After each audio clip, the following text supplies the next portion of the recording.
En las sombras de Indiana, donde los bosques susurran y las noches ocultan secretos, 6 historias aterradoras esperan ser desentrañadas. Un monstruo viscoso acecha en un parque olvidado. Un cementerio revela destinos mortales. Prepárate para un viaje escalofriante al corazón del folclore más perturbador de Indiana. Cada relato te arrastrará más profundo en el misterio. ¿Te atreves a escuchar?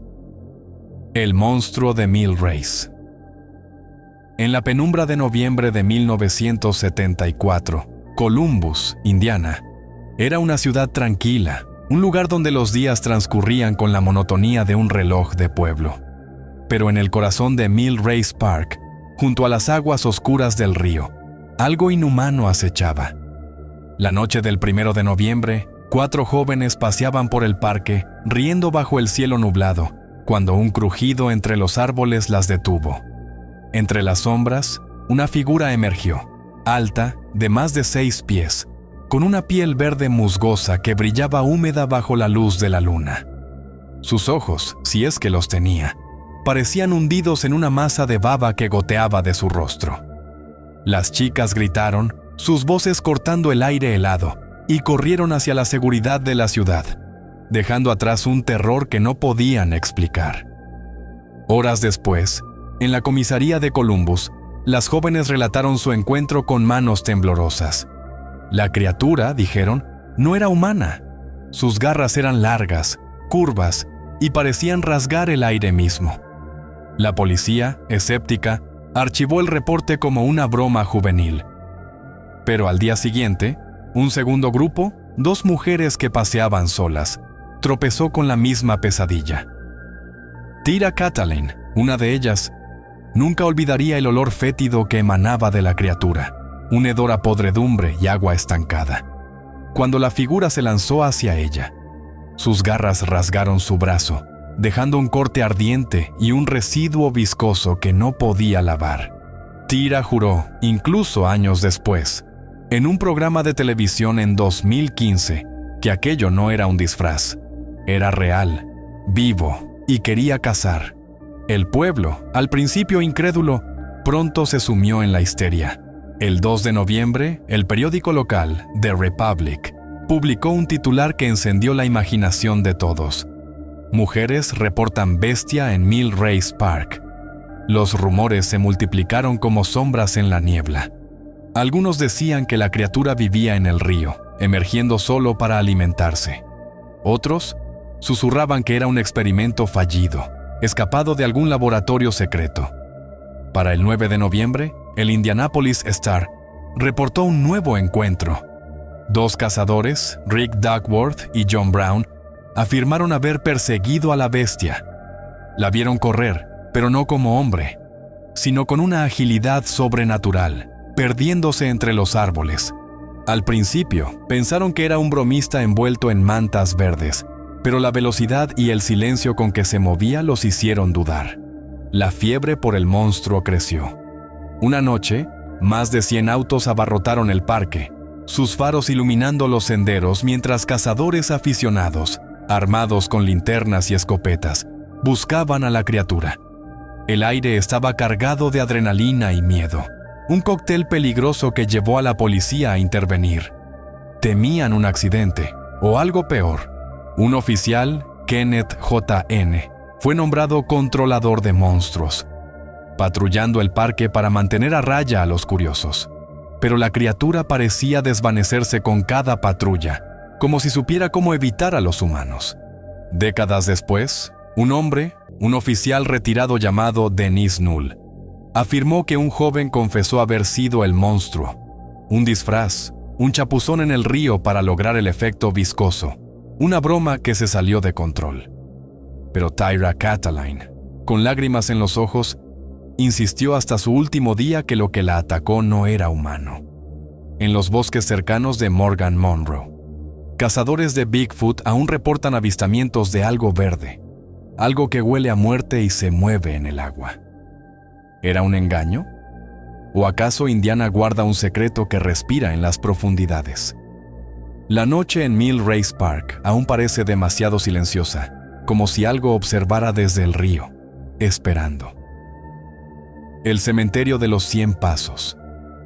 En las afueras de Brasil, Indiana, donde los campos se funden con la penumbra de los bosques, se encuentra un lugar que los lugareños evitan cuando el sol se oculta. El cementerio de los 100 pasos, como lo llaman, no es solo un camposanto, es un portal hacia lo desconocido, un lugar donde las reglas del mundo parecen torcerse bajo el peso de lo sobrenatural. La noche sin luna es la más peligrosa, cuando la oscuridad es tan densa que parece absorber el sonido. Allí, una escalera de piedra, desgastada por el tiempo y medio enterrada por la tierra, asciende hacia una colina que domina una carretera solitaria.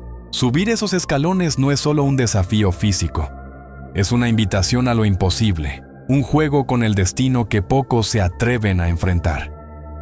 Hace más de un siglo, cuando la guerra civil aún dejaba cicatrices frescas en la nación, este cementerio fue establecido.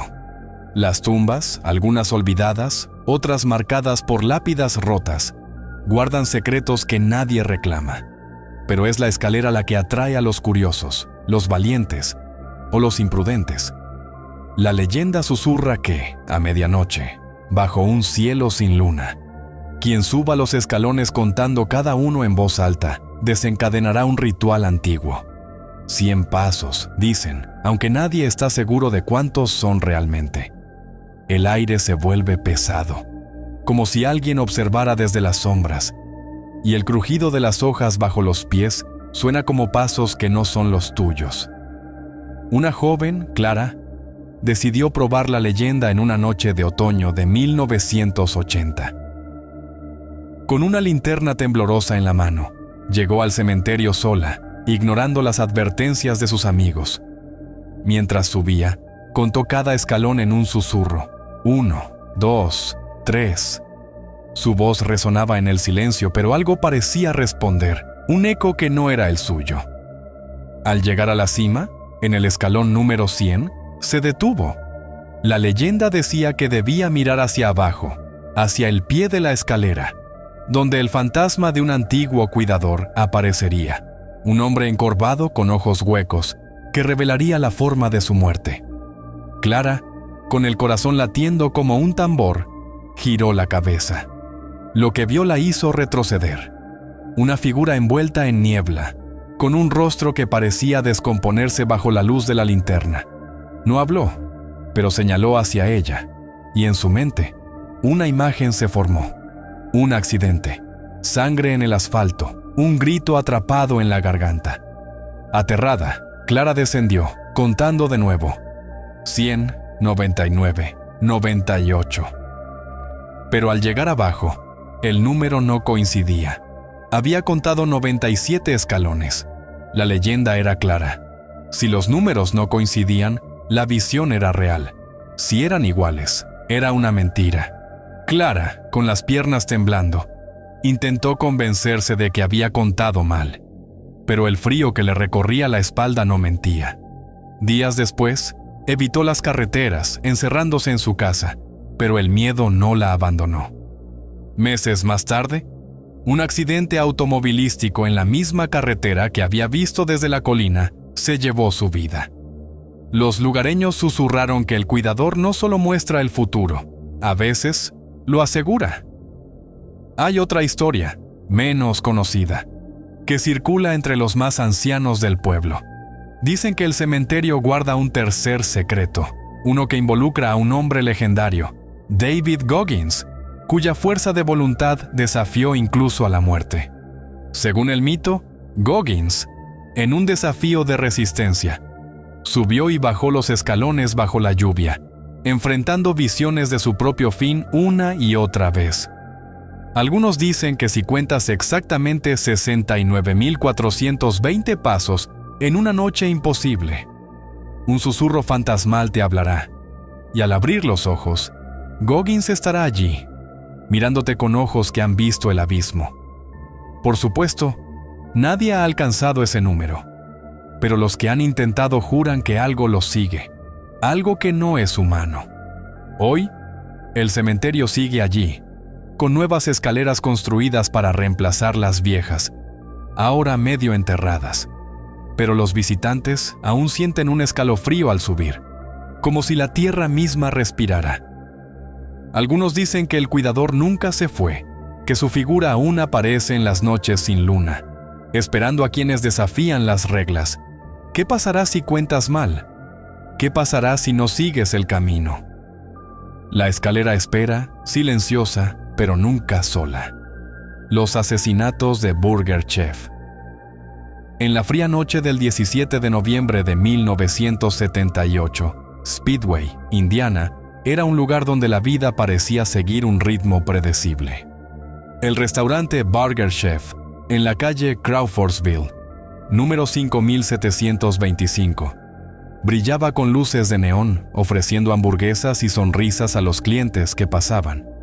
Pero bajo esa fachada de normalidad, una tragedia acechaba, una que dejaría una cicatriz imborrable en la ciudad, y un misterio que aún hoy, décadas después, se niega a ser resuelto. 4 jóvenes empleados, atrapados en un turno nocturno, nunca imaginaron que esa noche sería su última. Jane Fright, de 20 años, era la subgerente, una joven responsable con sueños más grandes que las paredes del restaurante. Junto a ella estaban Danielle Davis y Mark Flemons, ambos de 16 años, y Ruth Ellen Shelton, de 17, todos trabajando en el turno de cierre. El reloj marcaba las 11 cuando un compañero de trabajo pasó por el lugar, buscando un refresco rápido. Lo que encontró lo dejó helado. El restaurante estaba vacío, la caja fuerte abierta, la puerta trasera entreabierta como una invitación al abismo. $581 habían desaparecido, y las chaquetas de los empleados seguían colgadas, a pesar del frío cortante de noviembre. Algo estaba terriblemente mal. La policía llegó poco después de la medianoche, pero lo que hicieron desafía toda lógica. En lugar de acordonar la escena, asumieron que los jóvenes habían robado el dinero y huido para divertirse. La oficina del gerente, revuelta como si una tormenta hubiera pasado por ella, no fue suficiente para convencerlos. Sin tomar fotos, sin preservar evidencia, les ordenaron a los compañeros de trabajo limpiar el lugar y abrir al día siguiente como si nada hubiera pasado. La negligencia fue un golpe mortal a cualquier esperanza de justicia. El auto de Jane, un Chevy Vega, fue encontrado a pocas cuadras, estacionado cerca del departamento de policía, como una burla silenciosa.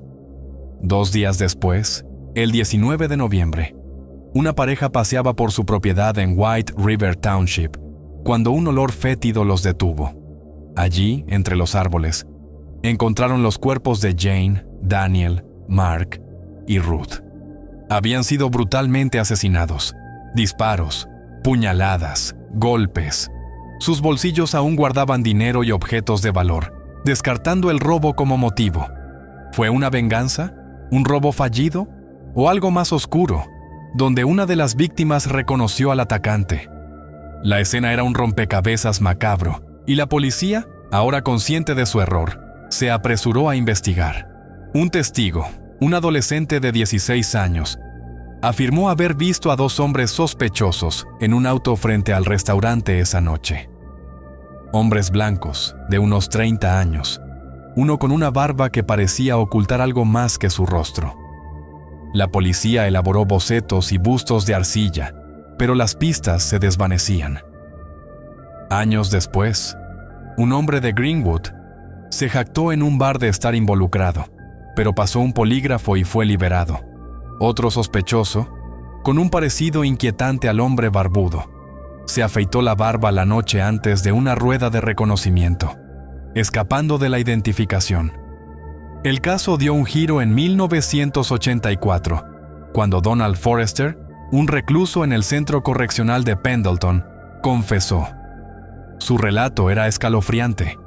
Afirmó haber disparado a 2 de los empleados tras un intento fallido de intimidar a Jane por una deuda de drogas de su hermano. Mark Flemons, en un acto de valentía, intentó protegerla, pero cayó, golpeándose contra un parachoques. Creyendo que estaba muerto, Forrester y sus cómplices terminaron el trabajo. condujo a la policía al lugar exacto del crimen, describiendo detalles que solo el asesino podía saber, como el mango roto de un cuchillo encontrado en una autopsia. Incluso su exesposa confirmó que habían desechado casquillos de calibre 38 en su tanque séptico. Pero justo cuando la verdad parecía al alcance, alguien filtró la confesión. Forrester, temiendo represalias, se retractó. Murió en prisión en 2006, llevándose la verdad consigo. El caso sigue abierto, un eco de negligencia y secretos. Speedway aún susurra sobre esa noche, y algunos dicen que, al pasar por el antiguo Burger Chef, ahora demolido, se siente un frío que no explica el viento. Los fantasmas de 4 jóvenes aún buscan justicia, y las sombras de los asesinos, quizás, aún caminan libres. El niño salvaje de Michigan City, en las orillas del lago Michigan, donde las dunas de arena susurraban bajo la luz plateada de la luna. Michigan City guardaba un secreto que helaba la sangre. Corría el verano de 1839 y un terror indefinible acechaba los bosques y las aguas. Los lugareños lo llamaban el niño salvaje, una criatura de apenas 1,20 m, envuelta en un pelaje marrón claro que se mecía con el viento húmedo. Sus ojos, grandes como brasas ardientes, brillaban en la penumbra, destilando una mezcla de curiosidad salvaje y ferocidad animal. Los pescadores, al atardecer, juraban haber visto su silueta escurridiza deslizándose entre los juncos, cazando ranas y peces, con una destreza que desafiaba toda lógica humana. Sus movimientos eran tan rápidos que parecía deslizarse sobre el agua, un espectro que no pertenecía a este mundo. La primera vez que se habló de la criatura fue en una noche sofocante. Un grupo de jóvenes, reunidos en una taberna, compartía historias de sombras en el lago cuando un grito desgarrador cortó el aire. Corrieron hacia la orilla, linternas en mano, y encontraron huellas frescas en la arena, pequeñas, pero con garras que rasgaban la tierra. Al día siguiente, un periódico local publicó un artículo que describía a una figura humanoide, cubierta de pelo, que parecía intentar hablar, pero solo emitía alaridos que helaban el alma. Los aldeanos, inquietos, organizaron partidas de búsqueda, armados con horcas y valor vacilante. Pero el niño salvaje siempre escapaba, moviéndose con una agilidad que parecía burlarse de sus perseguidores, dejando tras de sí un olor fétido, como a carne podrida mezclada con algas. Una noche, un grupo de valientes, liderado por un joven llamado Tomás, decidió enfrentarse al misterio. El aire olía a sal y musgo, pero un hedor extraño, como a tierra húmeda y muerte, los envolvió al adentrarse en las colinas boscosas. La luz de sus linternas temblaba, reflejándose en los árboles retorcidos. De pronto, lo vieron. Una figura encorvada, agazapada entre los robles, sus garras rasgando la corteza con un crujido que resonó en el silencio. Tomás gritó, y la criatura giró la cabeza con una rapidez imposible. Sus ojos los atravesaron, brillando con un fulgor que no era de este mundo. Un chillido gutural estalló, un sonido que parecía arrancado de las entrañas de la tierra. El grupo huyó, pero Clara, la menor, tropezó en la maleza. Sintió algo frío rozar su brazo, algo que no era humano, y cuando miró atrás, la criatura estaba allí, a pocos pasos, observándola. Sus labios se movieron, como si intentara hablar, pero solo un lamento escalofriante salió de su garganta. Clara corrió, pero el recuerdo de esos ojos la persiguió en pesadillas durante años. Los rumores crecieron. En 1840, en el condado de Elkhart, el terror resurgió. Ganado aparecía destrozado, con heridas que no podían explicarse por lobos o pumas. Huellas extrañas, más grandes que las de Michigan City, marcaban el suelo, acompañadas de un olor nauseabundo que hacía retroceder a los perros de caza. Los aldeanos susurraban que el niño salvaje había crecido, que su fuerza ahora era sobrenatural. En 1860, en Plymouth, un nuevo avistamiento desencadenó una cacería masiva. 300 personas peinaron los bosques en busca de una criatura que, según los testigos, parecía un niño de entre 7 y 10 años, pero con un pelaje espeso y una velocidad que desafiaba la razón. Nunca la encontraron, pero el silencio del bosque era inquietante, como si algo los observara desde las sombras, esperando. Décadas después, un anciano cazador, con la piel curtida por años de soledad, afirmó haber visto al niño salvaje una última vez. Fue en una noche de tormenta, cuando el lago Michigan rugía con furia. La criatura nadaba entre las olas, su silueta recortada contra los relámpagos. Sus ojos, dijo el cazador, no eran los de un animal, sino los de algo que había visto el paso de los siglos. Algunos creían que era un niño humano, perdido y criado por bestias. Otros, que era un espíritu antiguo, un guardián del lago que castigaba a los intrusos. En las noches de verano, cuando el agua está en calma, los pescadores evitan ciertas partes de la orilla. Dicen que un grito, inhumano y desgarrador, aún resuena desde las profundidades, y que las huellas frescas aparecen en la arena, marcadas por garras que no pertenecen a este mundo. Nadie sabe que era realmente el niño salvaje. ¿Un humano abandonado, deformado por el bosque? ¿Un ser que precedió a los colonos? ¿Un eco de algo olvidado? En Michigan City, las dunas guardan su secreto, y los que se aventuran demasiado lejos sienten un escalofrío, como si unos ojos invisibles los siguieran desde el agua. La próxima vez que camines por la orilla del lago, escucha con atención.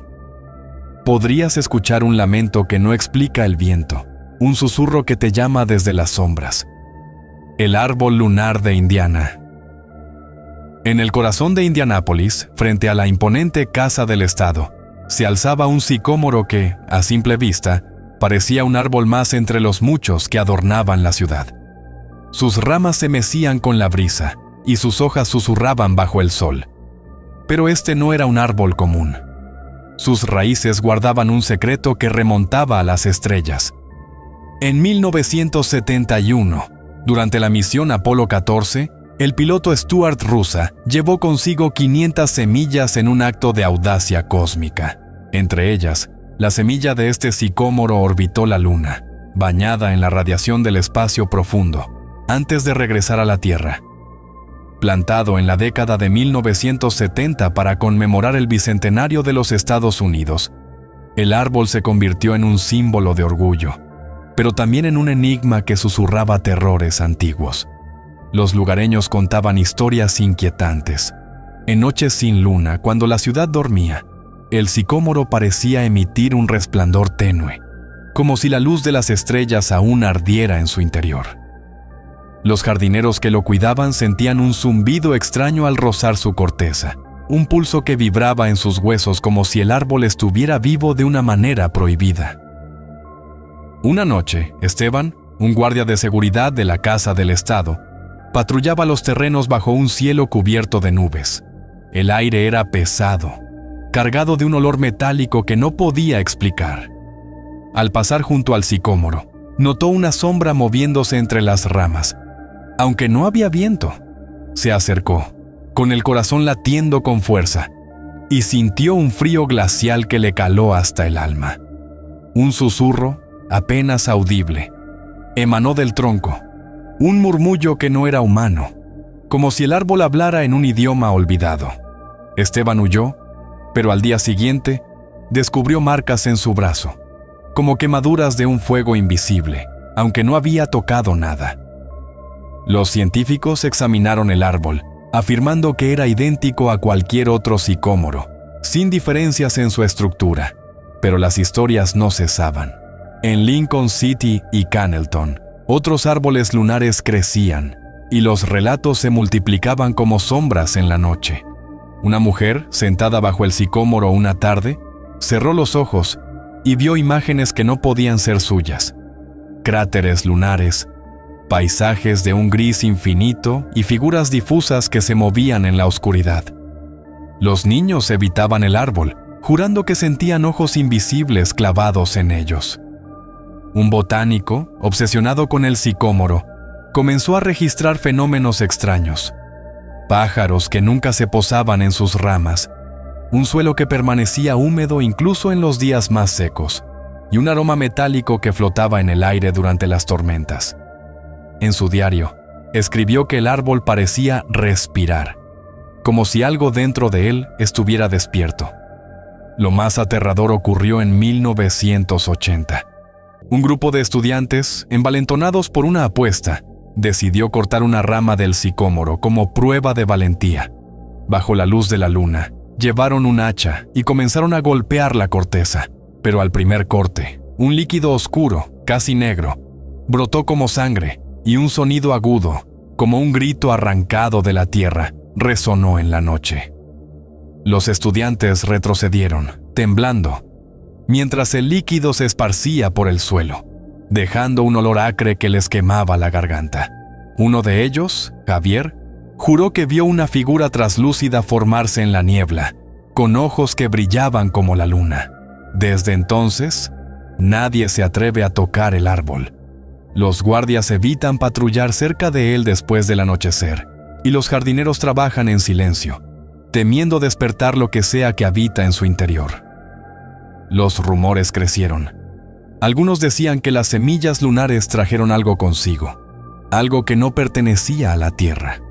Un anciano, que afirmaba haber trabajado con Rusa en la distribución de las semillas, confesó en su lecho de muerte que había sentido una presencia en el espacio, algo que lo observaba mientras las semillas flotaban en la cápsula. En las noches más oscuras, cuando la casa del Estado queda en silencio, el sicómoro parece susurrar. Los valientes que se acercan aseguran que el suelo vibra bajo sus pies, como si el árbol estuviera conectado a un abismo más allá de las estrellas. Una noche, una fotógrafa intentó capturar el resplandor del árbol, pero su cámara falló, y al revisar las imágenes, encontró una sola, una silueta difusa, con ojos que no eran humanos, mirando desde las ramas. Desde entonces, el sicómoro lunar no es solo un monumento, sino un recordatorio de que algunas cosas que regresan del espacio no vienen solas. Steffi Green, el guardián de Terre Haute. En las calles silenciosas de Terre Haute, donde la niebla se deslizaba como un velo sobre los antiguos cementerios, el Museo de la Sociedad Histórica del Condado de Vigo albergaba un secreto que helaba el corazón. En una vitrina polvorienta, iluminada por una luz tenue, reposaba Steffi Green, un perro de cemento con un ojo verde brillante que parecía perforar el alma, y otro destrozado, como si hubiera sido arrancado por una fuerza invisible. No era una simple estatua, o eso contaban los lugareños con voces temblorosas. La historia de Steffi comenzaba en 1921, cuando John Heinl, un hombre respetado en la ciudad, fue colocado en un mausoleo en el cementerio Highland Lawn tras su muerte. Su fiel bulldog, Steffi, se negaban a abandonarlo, escapando noche tras noche, para montar guardia frente a la tumba, gruñendo con ferocidad a cualquiera que osara acercarse. La leyenda, sin embargo, tomaba un giro macabro. Se decía que Steffi murió de pena frente al mausoleo, su cuerpo rígido por el frío de una noche invernal. Conmovidos por su lealtad, los amigos de Heinl decidieron preservarlo. Lo disecaron, reemplazando sus ojos con esferas de vidrio verde que brillaban como faros en la oscuridad. Colocado dentro del mausoleo, Steffi se convirtió en una atracción aterradora. Los jóvenes, armados con linternas y valentía, se aventuraban al cementerio en las noches sin luna, iluminando el mausoleo para ver los ojos de Steffi destellar con un fulgor sobrenatural. Algunos juraban que el perro se movía, que sus gruñidos resonaban en el aire húmedo, y que, en la niebla, las siluetas de un hombre y su perro paseaban entre las lápidas, como si la muerte no los hubiera separado.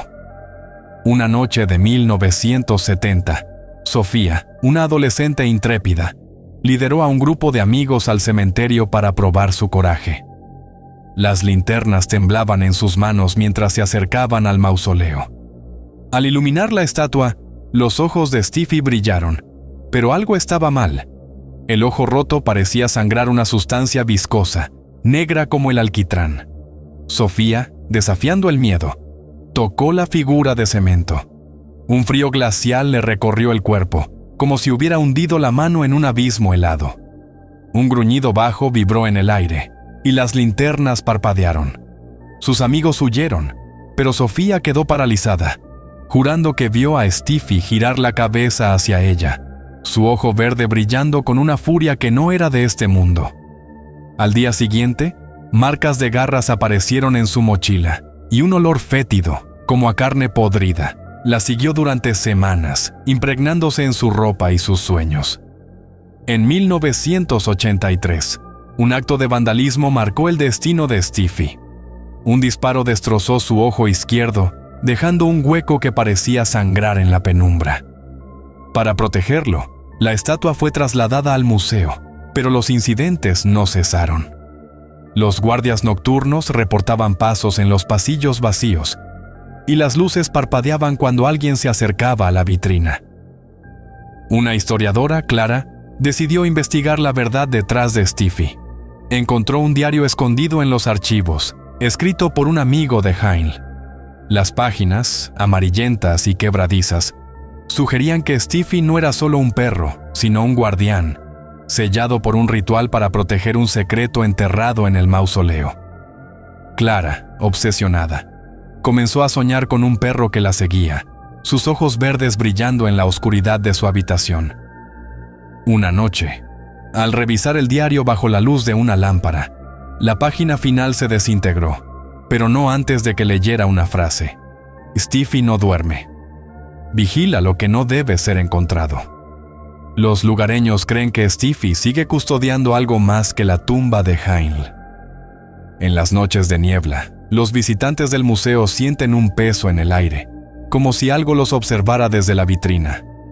Un guardia, años después, afirmó haber visto a Stiffy moverse dentro de su vitrina, su ojo verde girando para seguirlo. Los niños evitan la sala donde descansa, diciendo que escuchan gruñidos cuando se acercan. Una anciana que afirmaba haber conocido a Heinle susurró antes de morir que Stiffy no era un perro, sino un recipiente, un guardián de algo que Heinle juró llevarse a la tumba. En Terre-Haute, el cementerio Highland Lawn sigue siendo un lugar de susurros, y los que pasan cerca del museo por la noche juran escuchar un arañazo en las paredes, como si Stiffy aún montara guardia, esperando a los incautos que se acerquen demasiado al secreto que protege. Rose Island, la península perdida. En las orillas del río Ohio, donde las aguas rugían con un murmullo inquietante, los restos de Rose Island yacían como espectros de un pasado olvidado. En 1923, este lugar, antes conocido como Fern Grove, se transformó en un oasis de diversión por David Rose, un empresario con sueños de grandeza. No era una isla, sino una península en Charlestown, Indiana, pero el nombre evocaba un encanto que atraía a miles. Un hotel majestuoso, una piscina cristalina, una montaña rusa de madera que crujía bajo risas y un zoológico con lobos, monos y un oso apodado Teddy Roosevelt convertían a Rose Island en un paraíso. Sin embargo, bajo su brillo, algo siniestro acechaba, una presencia que los visitantes sentían pero no podían nombrar. El puente peatonal, suspendido a 15 metros sobre un arroyo turbulento, se balanceaba con cada paso, y quienes lo cruzaban juraban sentir un aliento frío en la nuca, como si algo lo siguiera desde el bosque. En las noches de verano, los trabajadores del parque compartían relatos que helaban la sangre. Decían que las risas de los visitantes a veces se mezclaban con ecos que no venían de la multitud, sino de las profundidades del río. Elena, una joven camarera del hotel, contó una noche haber visto figuras difusas moviéndose entre los árboles, sus siluetas desvaneciéndose cuando las linternas intentaban atraparlas. Una vez, mientras cerraba el zoológico, un rugido gutural resonó, un sonido que no pertenecía a ningún animal enjaulado. Al día siguiente, encontraron huellas enormes cerca de la jaula del oso, marcas profundas con garras que no coincidían con nada conocido. Los rumores crecieron. Rose Island estaba construido sobre un lugar antiguo, un terreno que los nativos evitaban, susurrando que el río guardaba un espíritu vengativo, despertado por la ambición de Rose. La tragedia llegó en 1937. Una inundación catastrófica del río Ohio engulló la península, sumergiendo el parque bajo 3 metros de agua turbia. El puente peatonal se derrumbó y la montaña rusa fue reducida a astillas. Cuando las aguas retrocedieron, Rose Island era un cementerio de escombros, sus risas reemplazadas por un silencio sepulcral. Pero los lugareños aseguraban que la inundación no fue un capricho de la naturaleza, sino un castigo. Pescadores contaban que, en noches de tormenta, veían luces danzando en la península, como si las almas de los visitantes perdidos aún vagaran. Un barquero, temblando, confesó haber visto una figura empapada emergiendo del río, sus ojos huecos brillando bajo la luna, extendiendo una mano huesuda hacia él antes de desvanecerse. Décadas después, el Parque Estatal Charlestown preservó los restos de Rose Island, puntales oxidados del puente, una piscina intacta pero cubierta de musgo, y las ruinas de una fuente de piedra que parecía susurrar al viento. Los excursionistas reportaban fenómenos extraños, pasos que los seguían en el bosque, susurros que parecían llamarlos por sus nombres y un frío que calaba los huesos incluso en días cálidos. Marta, una senderista curiosa, decidió explorar la península una noche de verano. Al llegar a la piscina, encontró su superficie cubierta de un agua turbia que no debería estar allí, reflejando una luna que no estaba en el cielo. Al acercarse, sintió un tirón en su chaqueta, como si una mano invisible la sujetara. Un grito ahogado resonó desde el agua, y al mirar, vio una silueta sumergida, con ojos que la observaban desde las profundidades. Marta corrió, pero al girarse, la figura estaba en la orilla, inmóvil, empapada, con un rostro que no era humano. Desde entonces, lleva una cicatriz en la muñeca, una marca que no explica pero que arde en las noches de tormenta. Los guardabosques evitan hablar de Rose Island después del anochecer. Algunos dicen que el río Ohio nunca devolvió lo que se llevó, que las almas atrapadas en la inundación aún merodean, buscando compañía. Una noche, un grupo de campistas encontró un objeto extraño cerca de la fuente. Un juguete infantil, intacto, como si alguien lo hubiera dejado allí momentos antes. Al tocarlo, el aire se volvió denso y un lamento bajo resonó desde el río. Los que visitan Rose Island hoy caminan con cuidado, evitando la piscina y los puntales del puente, temiendo despertar lo que duerme en las aguas. Porque en la península perdida, el río guarda secretos, y los que escuchan con atención oyen un susurro que no explica el viento, un eco que llama desde las sombras del pasado. El enigma del Hoosier. En las vastas llanuras de Indiana, donde el viento susurraba a través de los campos de maíz como un secreto oculto, el término Hoosier resonaba con un eco que mezclaba orgullo y un temor indefinible. Desde la década de 1830, los habitantes del estado se identificaban con esa palabra, pero su origen se perdía en las sombras de la historia oral, envuelto en un misterio que pocos se atrevían a desentrañar por completo. Algunos lo atribuían a pioneros que respondían, ¿quién está ahí?, al golpe de una puerta en sus cabañas remotas.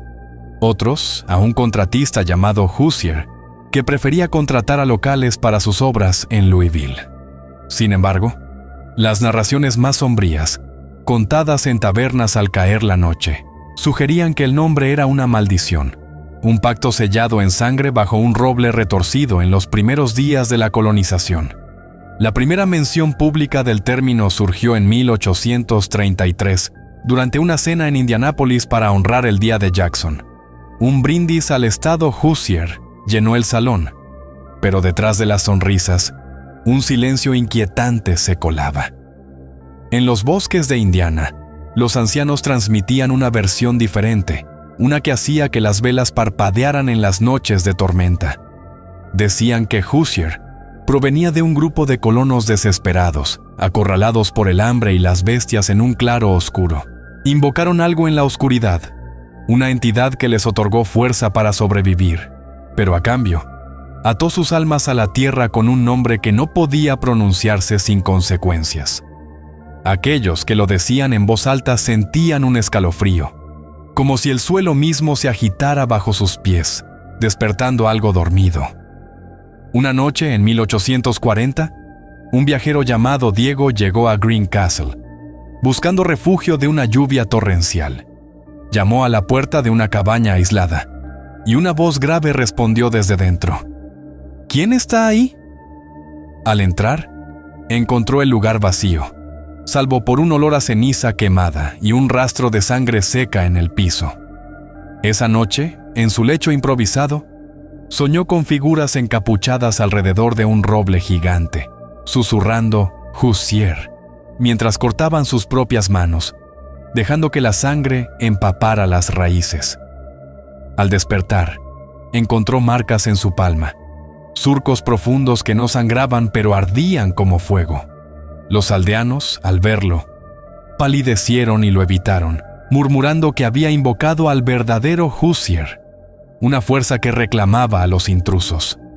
El poeta James Whitcomb Riley, en sus escritos, afirmaba que el término surgía de peleas brutales en los inicios de Indiana, donde hombres arañaban, mordían y arrancaban orejas en tabernas llenas de humo. Al amanecer, alguien encontraba una oreja en el suelo y preguntaba, ¿de quién es esta oreja? Pero Diego, convertido en un ermitaño en los bosques, contó a un periodista una verdad más oscura.